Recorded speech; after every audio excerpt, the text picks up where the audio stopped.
Good morning, everyone. I'm Aloysius Yapp, Assistant Professor from Department of Game Study, Faculty of Creative Industry, Center for Immersive Technology and Creativity, CITC, Universiti Tunku Rahman, Sungai Long, Selangor, Malaysia. Hello, allow me to introduce myself. My name is Lim Chai Kim. I am a lecturer at Department of Game Studies, Faculty of Creative Industries.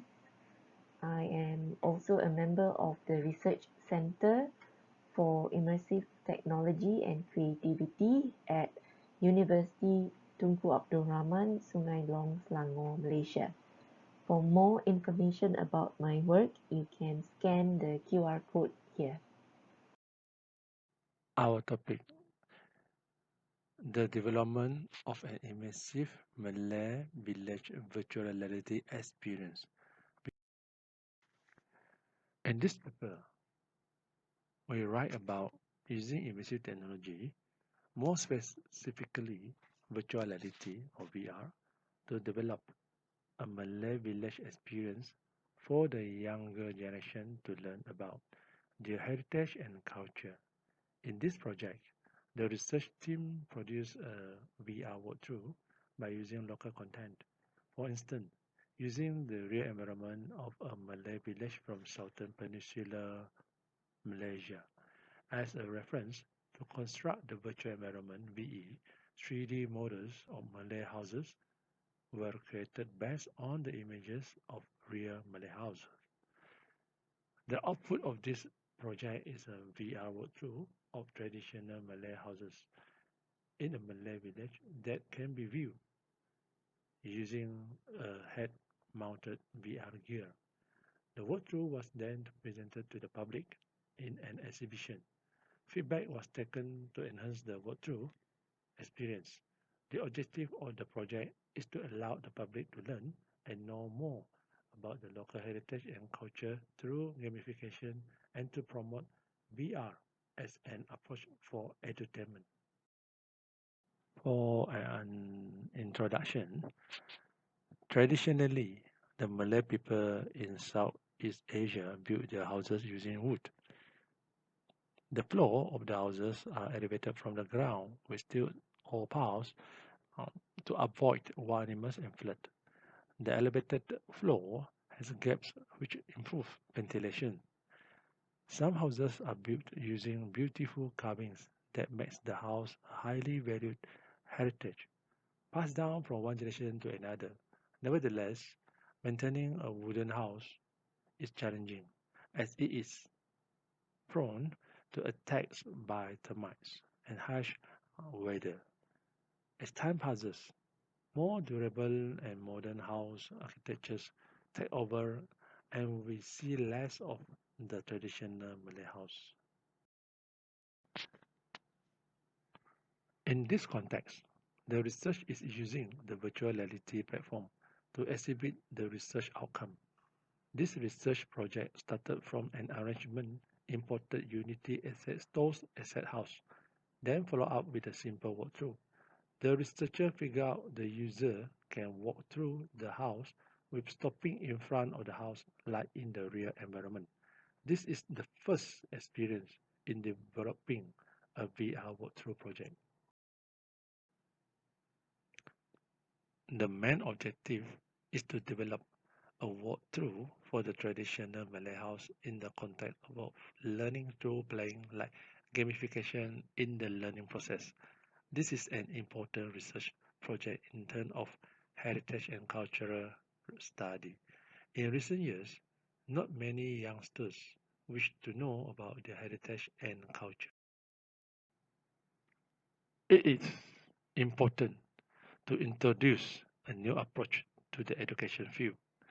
By using VR, the user will be immersed and knowing their own culture through their kind of medium.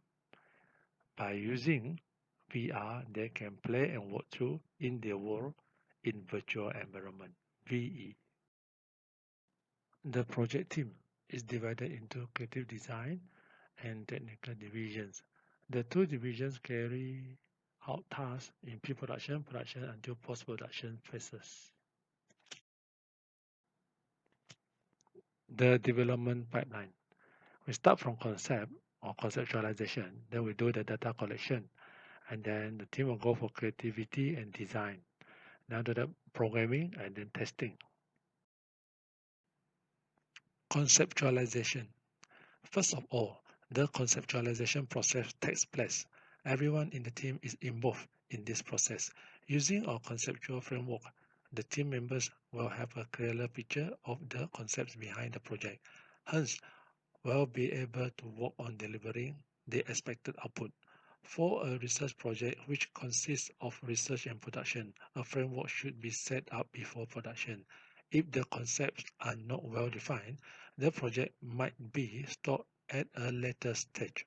There could be something missing in the process of preparation, so the team will need to go back to the first step to redefine the concepts. Sometimes it could be a tedious process, however, it is helpful in getting the team back on track in delivering the next stage. Once the conceptual framework is well defined, teams members can be divided into divisions to work on their own tasks.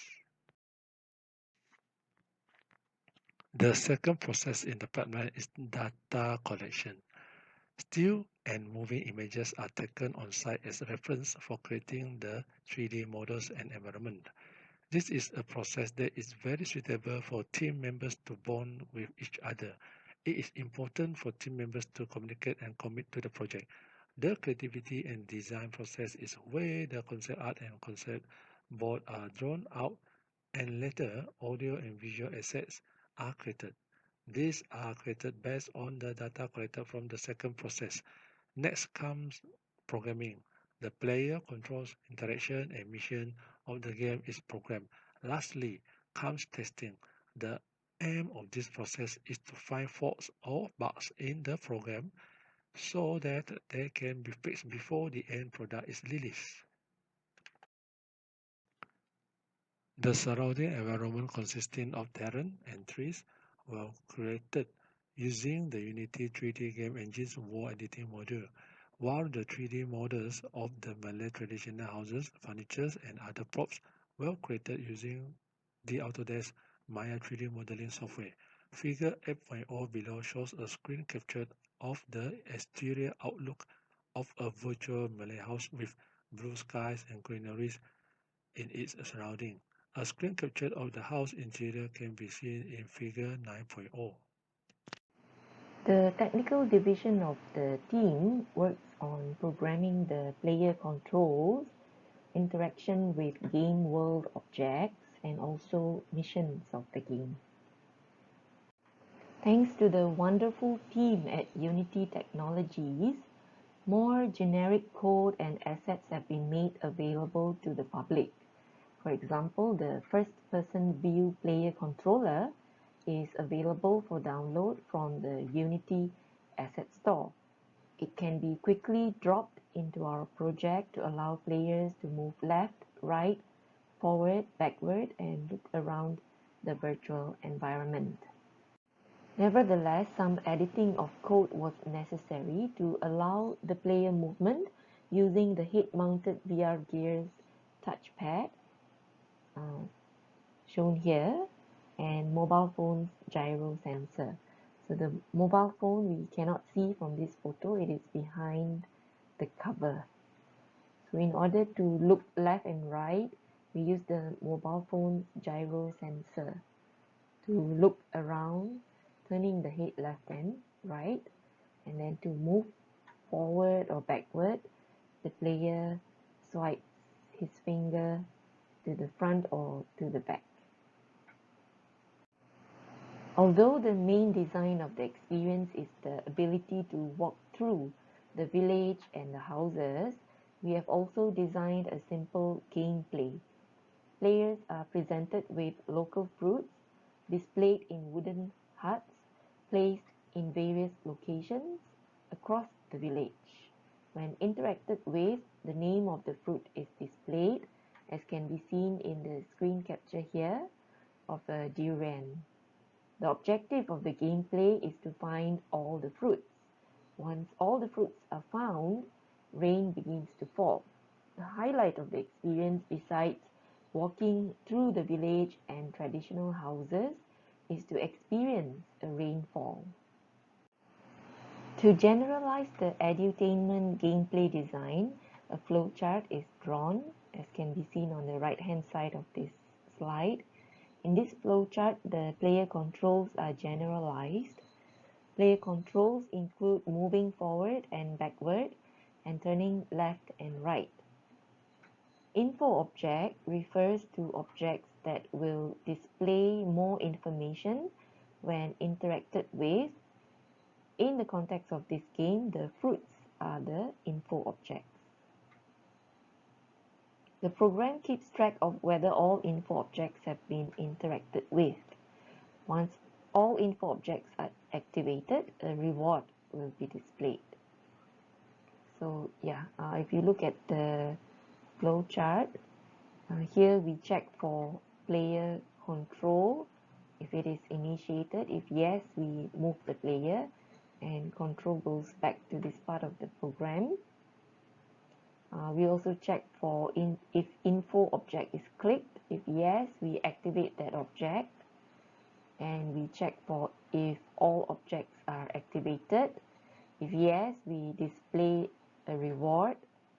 If no, control goes back here. And after displaying the reward, control goes back here as well.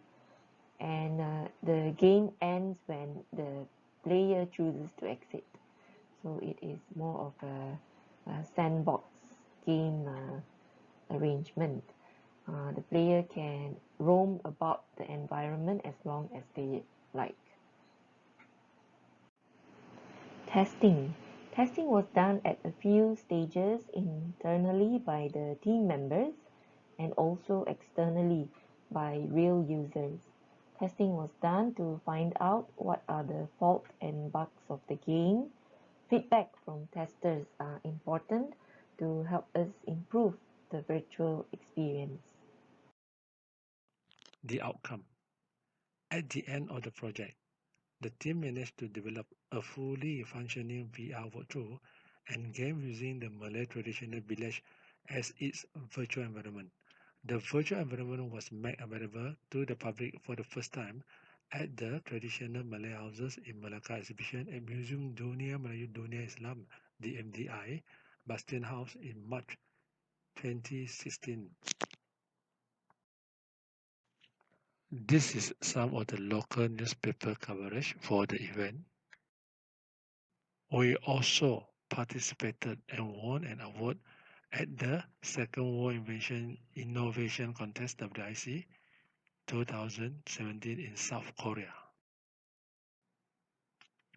Based on feedback, we made the virtual environment available on a head-mounted VR gear and was exhibited at the Malaysia Festival of the Mind 2017 at Tunku Abdul Rahman University College, TAUC, Setapak, and Universiti Tunku Abdul Rahman, Utah, Kampa. It was also exhibited at the Kuala Lumpur Engineering and Science Fair (KOESF) 2017 at the Mines International Exhibition and Convention Centre (MIECC). Overall, we received good feedback and suggestions for improvements. The end product still lags in many areas, but we hope that it will inspire more people in Malaysia, particularly to work on more local content. This is some of the coverage of the local newspaper about the event. As for the conclusion, we presented the development or production of an immersive Malay village VR experience in this paper. The development pipeline and conceptual framework were described in hope that it will guide and inspire more people to be involved in preserving cultural heritage using VR. So after this, I will show you the outcome of the VR Malay house.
Thanks for your time. You can use the QR code to scan to contact us if you want to collaborate in future. And also now is the time for Q&A.